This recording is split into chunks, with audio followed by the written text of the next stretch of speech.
Hey YouTube, hope everyone's doing well. Just outside here, I'm setting a trap for squirrels. I've been having some squirrel problems. They've been trying to chew on my vehicle over the past few months, and they're creating some damage. So I have been hunting squirrel, and I've just recently put out a trap. I just recently got this trap. And so we're going to see if it works. It has 2 entrances, but there's no exit. So basically, it's one of those traps that there's this door. It's a one-way door, and there's 2 sides with these 2 doors that are just one-way doors. And you put some bait inside, and they crawl in, and they can't get back out. So we're just going to see if they work. And if this trap works, I'll talk to you more about it in the future. I'll probably even do a review on it. It's a pretty nice trap, actually. And apparently a lot of people in my area have these traps because they have squirrel problems as well.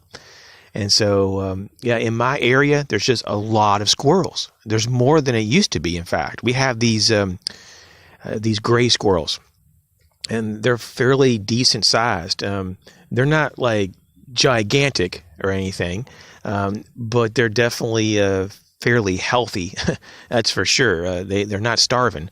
And so, just catching some squirrels. And I'm approximately about 70 feet right now from the trap, and I'm watching some of the squirrels. They're looking at the trap. They're kind of wondering what it's about. I did put some bait out to kind of draw them in. So I got a bunch of really high quality non-GMO sweet popcorn. And from the Amish, and that's the kind of popcorn that I like.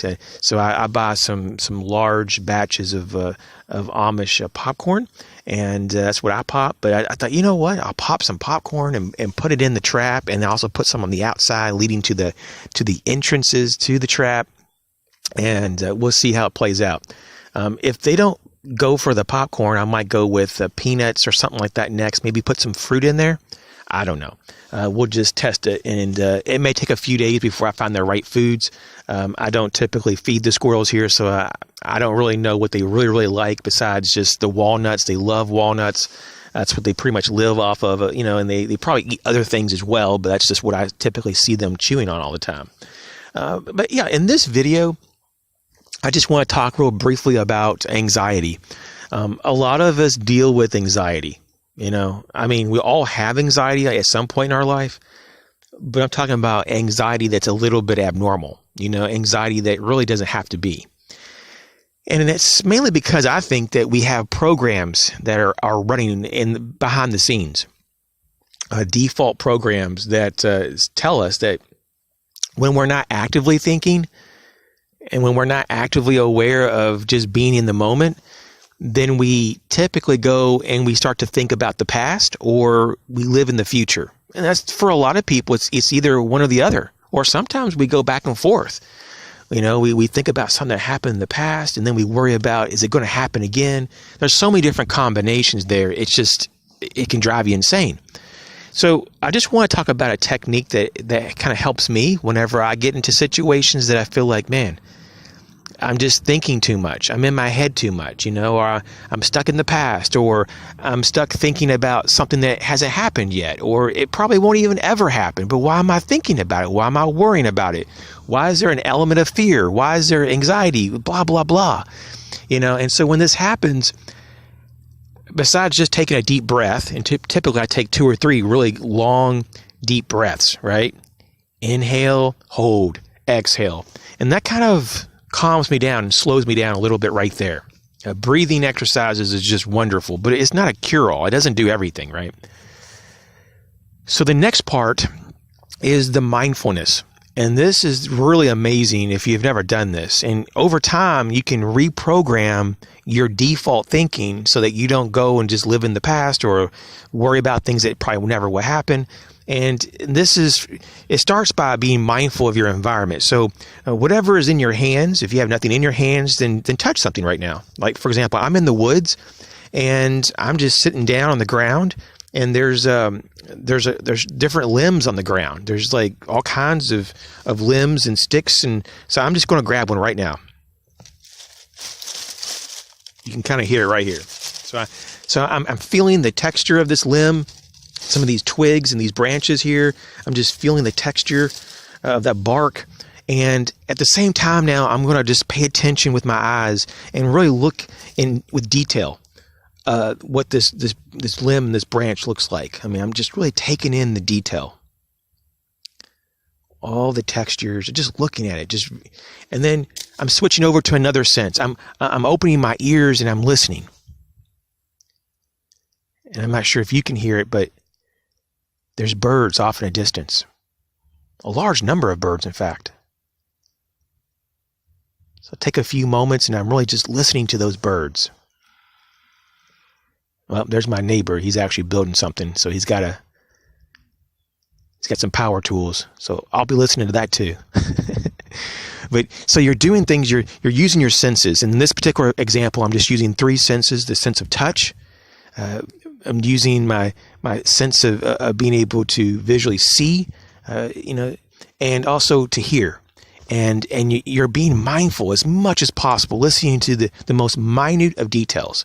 And you're trying to be aware of all 3 of those at the same time. And you'll notice that it pretty much isn't really possible, but you kind of bounce between the 3. And what this does, it just brings you back from being in your head and from worry and anxiety and fear, and it brings you to the moment. It brings you right back to the moment. And then after you do this for about 30 seconds to a minute, I would recommend probably 30 seconds is enough for most people. Just become aware of everything around you with your other senses as well, your sense of smell and so forth. And you'll notice that you're much more calm just in 30 seconds.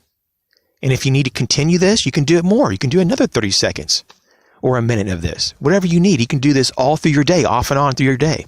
You can do this by yourself or around people. You can keep your eyes open too, once again. This is not something that you have to sit down and go into some kind of lotus position and close your eyes and hum or chant something. You don't have to do any of that. You're just bringing yourself back to the moment and getting yourself out of your head and away from these crazy thoughts that we have that are somewhat destructive, if not a lot destructive. So I hope this helps. I also want to just point out one more thing. There's a misconception about how we change our thinking. A lot of people say, well, we have to do certain things for our thoughts to change. And I would agree, but it typically is the opposite of what we're told. And what we're typically told by mainstream science or psychology is that you have to think different to feel different. But really, to change those thoughts, you're going to have to change your way of feeling, your state of feeling, and what you do with your body. So, for example, if you're acting crazy and you're acting upset, then your mind's going to follow, and your mind's going to be acting upset and thinking upset. But if you act real calm and relaxed, and you start to laugh and cut up and say jokes, then your mind can't just stay crazy for very long. It's going to go, hey, the body is calm, so I'm going to follow. And your thoughts are going to change.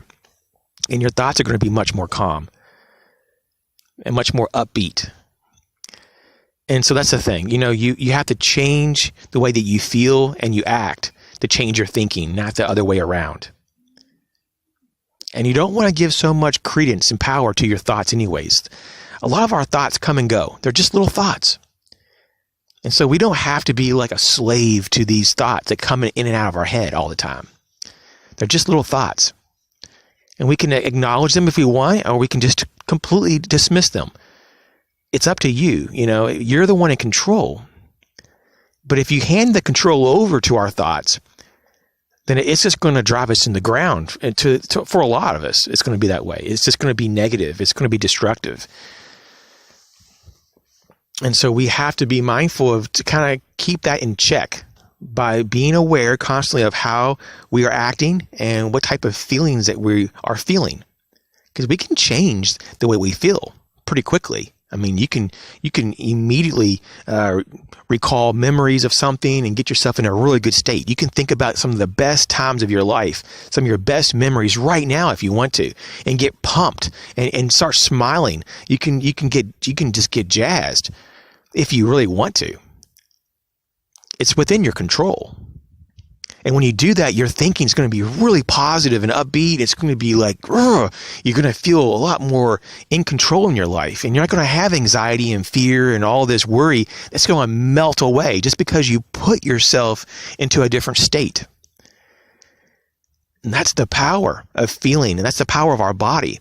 And that just shows how weak our thoughts are and our thinking. The mind is weak. The mind is one of the weakest things. And so that's why it follows. It always follows the body. So you guys take care. I'll catch you later.